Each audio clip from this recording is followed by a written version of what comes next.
एकलव्य के 7 रहस्य जानकर चौंक जाएंगे आप। नंबर 1, राजपुत्र थे एकलव्य। महाभारत काल में प्रयाग इलाहाबाद के तटवर्ती प्रदेश में सुदूर तक फैला श्रृंगबेरपुर राज्य निषादराज हिरण्यधनु का था। द्रोणभक्त एकलव्य निषादराज हिरण्यधनु के पुत्र थे। उनकी माता का नाम रानी सुलेखा था। एकलव्य न तो भील थे और न ही आदिवासी, वे निषाद जाति के थे। नंबर 2, एकलव्य को क्यों कहा जाता है एकलव्य? प्रारंभ में एकलव्य का नाम अभिद्युम्न रखा गया। प्राय लोग उसे अभय नाम से ही बुलाते थे। 5 वर्ष की आयु में एकलव्य की शिक्षा की व्यवस्था कुल्य गुरुकुल में की गई। यह ऐसा गुरुकुल था जहाँ सभी जाति और समाज के उच्च वर्ग के लोग पढ़ते थे। बालपन से ही अस्त्र शस्त्र विद्या में बालक की लय, लगन और एकनिष्ठता का देखते हुए गुरु ने बालक का नाम एकलव्य रख दिया था। एक बार पुलक मुनि ने जब एकलव्य का आत्मविश्वास और धनुष बाण को सीखने की उसकी लगन को देखा तो उन्होंने उनके पिता निषादराज हिरण्यधनु से कहा कि उनका पुत्र बेहतरीन धनुर्धर बनने के काबिल है, इसे सही दीक्षा दिलवाने का प्रयास करना चाहिए। पुलक मुनि की बात से प्रभावित होकर राजा हिरण्यधनु अपने पुत्र एकलव्य को द्रोण जैसे महान गुरु के पास ले जाते हैं। नंबर 3, एकलव्य द्रोण संवाद। उस समय धनुर्विद्या में गुरु द्रोण की ख्याति थी। एकलव्य धनुर्विद्या की उच्च शिक्षा प्राप्त करना चाहता था। एकलव्य को अपनी लगन और निष्ठा पर पूर्ण विश्वास था। एकलव्य गुरु द्रोणाचार्य के पास आकर बोला, गुरुदेव मुझे धनुर्विद्या सिखाने की कृपा करें। तब गुरु द्रोणाचार्य के समक्ष धर्म संकट उत्पन्न हुआ, क्योंकि उन्होंने भीष्म पितामह को वचन दे दिया था कि वे केवल कौरव कुल के राजकुमारों को ही शिक्षा देंगे, और एकलव्य राजकुमार तो थे लेकिन कौरव कुल से नहीं थे। अतः उसे धनुर्विद्या कैसे सिखाऊं? अतः द्रोणाचार्य ने एकलव्य से कहा, मैं विवश हूँ, तुझे धनुर्विद्या नहीं सिखा सकूंगा। एकलव्य घर से निश्चय करके निकला था कि वह केवल गुरु द्रोणाचार्य को ही अपना गुरु बनाएगा। द्रोण की ओर से इनकार करने के बाद हिरण्यधनु तो वापस अपने राज्य लौट गए, लेकिन एकलव्य को द्रोण के सेवक के तौर पर उन्हीं के पास छोड़ गए। द्रोण की ओर से दीक्षा देने की बात नकार देने के बावजूद एकलव्य ने हिम्मत नहीं हारी। वह सेवकों की भांति उनके साथ रहने लगा। द्रोणाचार्य ने एकलव्य को रहने के लिए एक झोपड़ी दिलवा दी। एकलव्य का काम बस इतना होता था कि जब सभी राजकुमार बाण विद्या का अभ्यास कर चले जाए तब वह सभी बाणों को उठाकर वापस तरकस में डालकर रख दे। जब द्रोणाचार्य अपने शिष्य को अस्त्र चलाता सिखाते थे तब एकलव्य भी वहीं छिपकर द्रोण की हर बात, हर सीख को सुनता था।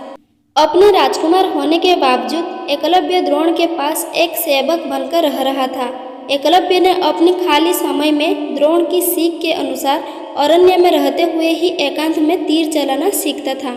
नंबर 4, जब पता चला द्रोणाचार्य को एक दिन अभ्यास जल्दी समाप्त हो जाने के कारण कौरव वंशी सभी राजकुमार समय से पहले ही लौट गए। ऐसे में एकलव्य को धनुष चलाने का एक उम्दा मौका मिल गया, लेकिन अफसोस उनके अचूक निशाने को दुर्योधन ने देख लिया और द्रोणाचार्य को इस बात की जानकारी दे दी। द्रोणाचार्य ने एकलव्य को वहां से चले जाने को कहा। हताश निराश एकलव्य अपने महल की ओर रुक कर गया, लेकिन रास्ते में उसने सोचा कि वह घर जाकर क्या करेगा, इसलिए बीच में ही एक आदिवासी बस्ती में ठहर गया। उसने आदिवासी सरदार को अपना परिचय दिया और कहा कि वह यहाँ रहकर धनुष विद्या का अभ्यास करना चाहता है।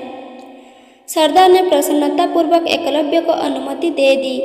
आदिवासियों या भीलों के बीच रहने के कारण एकलव्य को शिकारी या भील जाति का समझ लिया गया। एकलव्य ने आदिवासियों के बीच रहकर वहाँ गुरु द्रोणाचार्य की मिट्टी की मूर्ति बनाई और मूर्ति की ओर एकटक देखकर ध्यान करके उसी से प्रेरणा लेकर वह धनुर्विद्या सीखने लगा।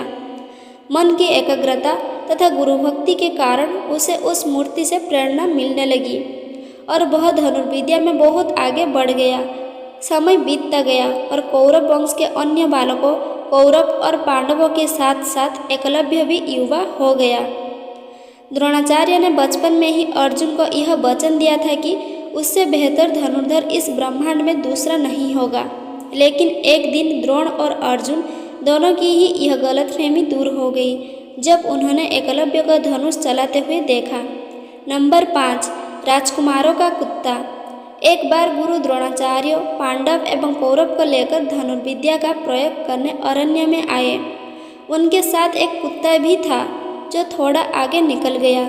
कुत्ता वहीं पहुंचा जहां एकलव्य अपनी धनुर्विद्या का प्रयोग कर रहा था। एकलव्य के खुले बाल एवं फटे कपड़े देखकर कुत्ता भौंकने लगा। एकलव्य ने कुत्ते को लगे नहीं, चोट न पहुँचे और उसका भौंकना बंद हो जाए, इस ढंग से 7 बाण उसके मुंह में थमा दिए। कुत्ता वापिस वहां गया जहां गुरु द्रोणाचार्य के साथ पांडव और कौरव थे। तब अर्जुन ने कुत्ते को देखकर कहा, गुरुदेव, यह विद्या तो मैं भी नहीं जानता, यह कैसे संभव हुआ? आपने तो कहा था कि मेरी बराबरी का दूसरा कोई धनुर्धारी नहीं होगा, किंतु ऐसी विद्या तो मुझे भी नहीं आती। द्रोणाचार्य ने आगे जाकर देखा तो वहाँ हिरण्यधनु का पुत्र गुरुभक्त एकलव्य था। द्रोणाचार्य ने पूछा, बेटा, यह विद्या कहाँ से सीखी तुमने? एकलव्य ने कहा, गुरुदेव, आपकी ही कृपा से सीख रहा हूँ। द्रोणाचार्य तो वचन दे चुके थे कि अर्जुन की बराबरी का धनुर्धर दूसरा कोई न होगा, किंतु यह तो आगे निकल गया। अब गुरु द्रोणाचार्य के लिए धर्म संकट खड़ा हो गया था। एकलव्य की प्रतिभा को देखकर द्रोणाचार्य संकट में पड़ गए, लेकिन अचानक उन्हें एक युक्ति समझ में आई और उन्होंने कहा, मेरी मूर्ति को सामने रखकर तुमने धनुर्विद्या तो सीख ली, किंतु मेरी गुरुदक्षिणा कौन देगा? एकलव्य ने कहा, गुरुदेव, जो आप मांगे। द्रोणाचार्य ने कहा, तुझे मुझे दाएं हाथ का अंगूठा गुरुदक्षिणा में देना होगा। उन्होंने एकलव्य से गुरुदक्षिणा में उसके दाएं हाथ का अंगूठा इसलिए मांगा ताकि एकलव्य कभी धनुष चला न पाए। एकलव्य ने एक पल भी विचार किए बिना अपने दाएं हाथ का अंगूठा काटकर गुरुदेव के चरणों में अर्पण कर दिए। धन्य है एकलव्य, जो गुरुमूर्ति से प्रेरणा पाकर धनुर्विद्या में सफल हुआ और गुरुदक्षिणा देकर दुनिया को अपने साहस, त्याग और समर्पण का परिचय दिया। आज भी ऐसे साहसी धनुर्धर एकलव्य को उसकी गुरुनिष्ठा और गुरुभक्ति के लिए याद किया जाता है। नंबर 6, आधुनिक तीरंदाजी के जनक। कुमार एकलव्य अंगूठा बलिदान करने के बाद पिता हिरण्यधनु के पास चला जाता है। एकलव्य अपने साधनापूर्ण कौशल से बिना अंगूठे के धनुर्विद्या में पुनः दक्षता प्राप्त कर लेता है। आज के युग में आयोजित होने वाली सभी तीरंदाजी प्रतियोगिताओं में अंगूठे का प्रयोग नहीं होता है, अतः एकलव्य को आधुनिक तीरंदाजी का जनक कहना उचित होगा।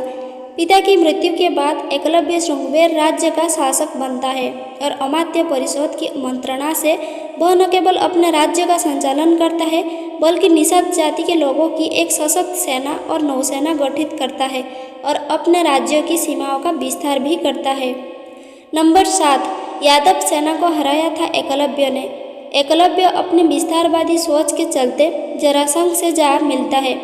जरासंध की सेना की तरफ से उसने मथुरा पर आक्रमण करके यादव सेना का लगभग सफाया कर दिया था।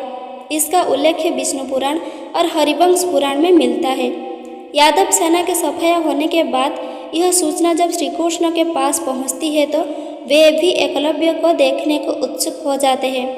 दाहिने हाथ में महज 4 उंगलियों के सहारे धनुष बाण में चलाते हुए एकलव्य को देखकर वे समझ जाते हैं कि यह पांडवों और उनकी सेना के लिए खतरनाक साबित हो सकता है। तब श्रीकृष्ण का एकलव्य से युद्ध होता है और इस युद्ध में एकलव्य वीरगति को प्राप्त होता है। एकलव्य के वीरगति को प्राप्त होने के बाद उसका पुत्र केतुमान सिंहासन पर बैठता है और वह कौरवों की सेना की ओर से पांडवों के खिलाफ लड़ता है। महाभारत युद्ध में वह भीम के हाथ से मारा जाता है। अगर आपको मेरी यह वीडियो पसंद आई है तो प्लीज़ वीडियो को लाइक करें, शेयर करें और ऐसे ही नए नए वीडियो देखने के लिए हमारे चैनल को सब्सक्राइब करना बिल्कुल ना भूलें। धन्यवाद।